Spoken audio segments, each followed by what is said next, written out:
تو ہم لوگ اردو میں بولتے ہیں نا غم، اس کے معنی ہوتا ہے خوشی کی ضد ہوتی ہے، غم ہو گیا، رنج کے معنی میں۔ عربی میں غم جو ہے وہ کہا جاتا ہے گھٹن کو، ایسی گھٹن کہ جس میں آدمی سانس تو لے رہا ہے لیکن گھٹ گھٹ کر لے رہا ہے۔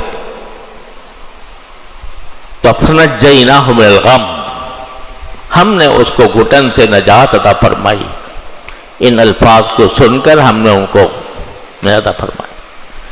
یہ تو تھا ہی، آگے ایک پیارا سا جملہ اللہ تعالیٰ نے فرما دیا کہ وَكَذَلِكَ نُنْجِي الْمُؤْمِنِينَ، اور اسی طرح ہم مومنوں کو نجات دیا کریں گے،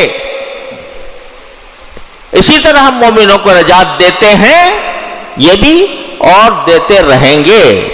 كَذَلِكَ نُنْجِي الْمُؤْمِنِينَ، اب یہ جملہ بڑا زبردست فرما دیا کہ دیکھو یہ جو ہم نے نجات دی حضرت یونس علیہ السلام کو، یہ صرف ان کے ساتھ مخصوص نہیں ہے۔ اے مومنوں، جب تم یہ دعا مجھ سے مانگو گے، میرے سامنے یہ اقرار کرو گے کہ لا الہ الا انت سبحانک انی کنت من الظالمین، تو ہم سارے مومنوں کو بھی نجات اسی طرح دیں گے۔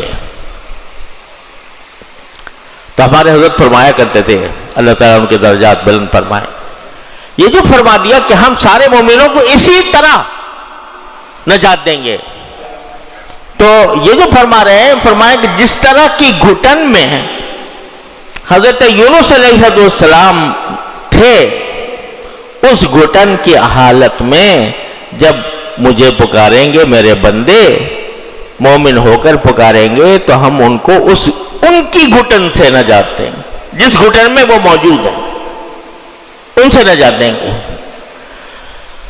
تو ہمارے حضرت فرماتے تھے،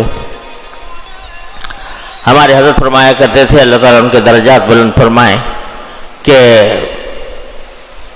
یہ جو فرمایا کہ ظلمات میں، تاریکیوں میں ہمیں پکارا، یہ تاریکیاں ایک تو ظاہری تاریکی ہوتی ہے، ظاہری اندھیرا ہوتا ہے، ایک باطنی اندھیرا ہے۔ کیا؟ گناہوں کا اندھیرا، معصیتوں کا اندھیرا، نافرمانیوں کا اندھیرا، العیاذ باللہ، یہ معصیتوں کا اندھیرا ہے۔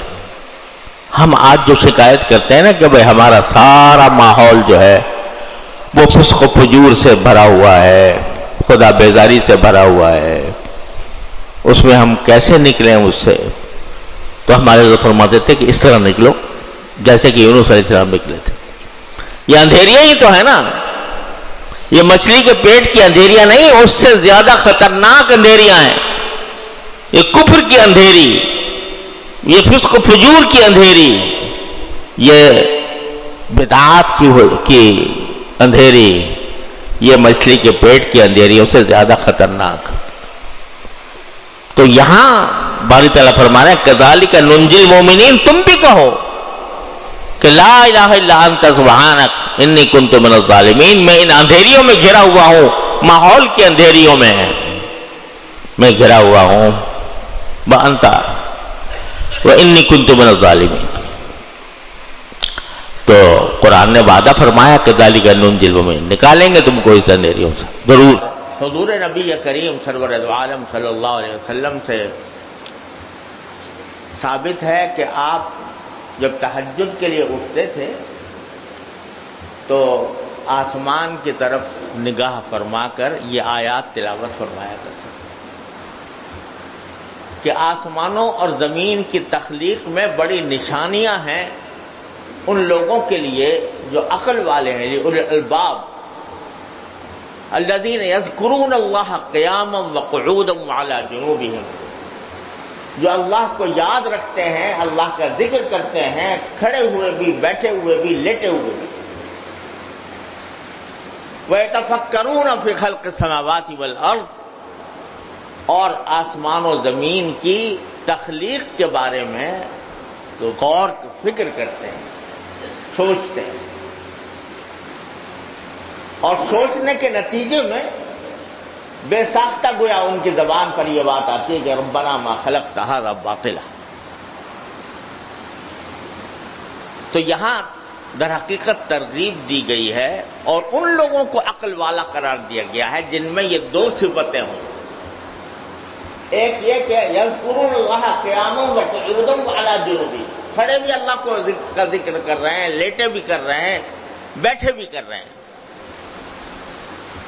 اور ایک تو صفت ان کی یہ ہے کہ اللہ کو یاد رکھتے ہیں، کھڑے بھی، بیٹھے بھی، لیٹے بھی. اور دوسری صفت یہ ہے کہ آسمان و زمین کی تخلیق پر غور کرتے ہیں. یہ ایک مستقل ایک نیکی ہے، مستقل ایک عمل ہے جو مطلوب ہے اور جو ایک بندے کے لیے قابل تعریف ہے، جس کے لیے رسول اللہ تبارک و تعالی نے اس کو اولو الالباب میں شامل فرمایا، عقل والے.